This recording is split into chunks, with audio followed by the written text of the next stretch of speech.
The Bay Area's rock station, 107.7 The Bone. Matthias Jabs is in the studio with me, and he just mentioned that that the Stones know exactly who the Scorpions are, and they just followed your career. They knew all the albums and everything. At least when we met them, they were, going on about they liked our album covers, the Hypnosis stuff from the late 70s, 80s.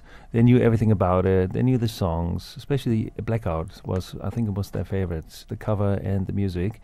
And that is it's a nice thing. We met them later in Germany when they were on tour, or in LA once when they played the Coliseum.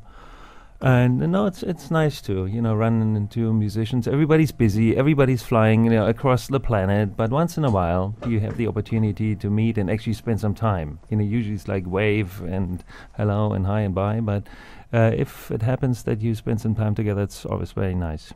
What was your impression of the Rolling Stones?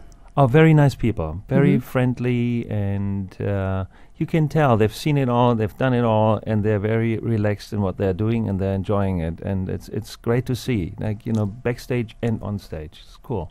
So the Scorpions playing Bone Bash 9 this Saturday, Shoreline Amphitheater, along with Sammy Hagar and the Wabos. And we are waiting for the rest of the band. Yeah, I'm here sitting. Matthias is the lone writing the song called "What Took You So Long."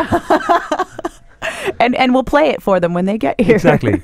We'll be finished in time. And so they are coming as far as we know. We're just waiting for them to get off the plane and get down here. And poor Joe Rock is standing out on the street waiting to flag them in, I think. And so I'm wondering, I've noticed that you guys have put together this new album, Humanity. It's a concept album, but you also had a lot of really interesting guest musicians, I guess, help you with the concept album.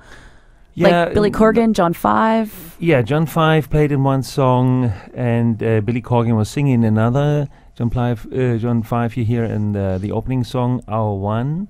He just added some nice sounds, and Billy Corgan is singing a part in the outro of the song The Cross, which is also very nice. And we had some guest writers as well. I mentioned Eric Bazillion before, and a few others, Marty Fredriksson and Andreas Carlson, and Desmond Child himself. He is a very good songwriter, and James Michael. And it was a very great team effort, so to speak, to work on something like this for a band that has been around for such a long time. I'm in the Scorpions for 30 years now, and I didn't even start the band. So, we're around for 35 plus years, and it's nice after a while if you really plan on doing like a new album with new songs, something that is like refreshing to yourself and something brand new to the fans, that you go different ways, not just the band again and again and again in the studio. Get some new inspirations, get some new ideas from other people as well, because it really helps you, it makes you feel different and think different and create differently. And that's what we tried to do, and it worked out quite well. How did this collaboration come about? Did you have people in mind when you sat down to make the new album and asked them to contribute, or did it just kind of grow into people who were around at the time? It is a little bit like, we knew some of them personally, had worked with them before. But if you work with Desmond Child, he now moved to Nashville. But when he was still in Los Angeles like a year ago, and he has his network. So many of these people, and they come in and out. And when he wants to do something, he has a master plan. Then he calls this person, the ones who he thinks fit the concept. And that actually works quite well. He knows what he's doing. So nobody came in and you guys were like, oh, this is bad, go away. No, if that would have happened, he would have gone away. We only do things we really like to do, We don't need to, work with somebody we don't like. We are in a comfortable position here.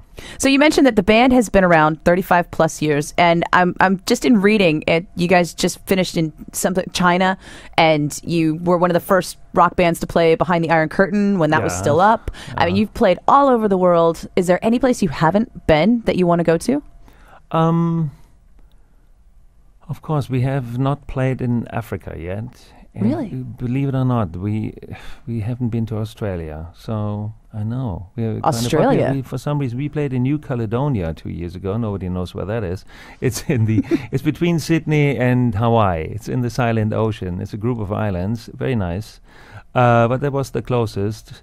That's what we still have to do. We played almost everywhere in the world, and with so many borders that came down, like all the states that used to be the USSR, they are now the Kazakhstans and the Uzbekistans and the weirdest names, and they're all now free countries, and so there's a whole new market in this part of the world. And but Africa, of course, is not a rock and roll country. South Africa would be the only place where we could play at the moment, and so this is something we are planning on doing. And of course Australia, but we played in every state in the US, in really twice, everyone 3 times, or and then some, a couple dozen times, and we played in Alaska and Hawaii. We played everywhere, and so now we are going to South America after this trip. There's like a couple countries which bands have not played yet. And there's something to do, like, for example, Uruguay, Paraguay. We'll play in Colombia for the first time this year. Usually it's like Brazil, Chile, Argentina, Venezuela, and then, up to Mexico and then United States. So that's the typical routing, but this time we spent a bit more time there. That should be very exciting. And of course, they're going to be playing on Saturday at Bone Bash 9 at Shoreline Amphitheater, along with Sammy Hagar on the Wobbles. Those tickets are on sale now at livenation.com. All Ticketmaster outlets, only $20 to sit on the lawn, and the party's on the patio. In fact, we are going to continue with the party in just a few with hopefully the rest of your band. We'll see what happens. If not, we'll just continue with Matthias. 107.7 The Bone. Streaming online at 1077thebone.com.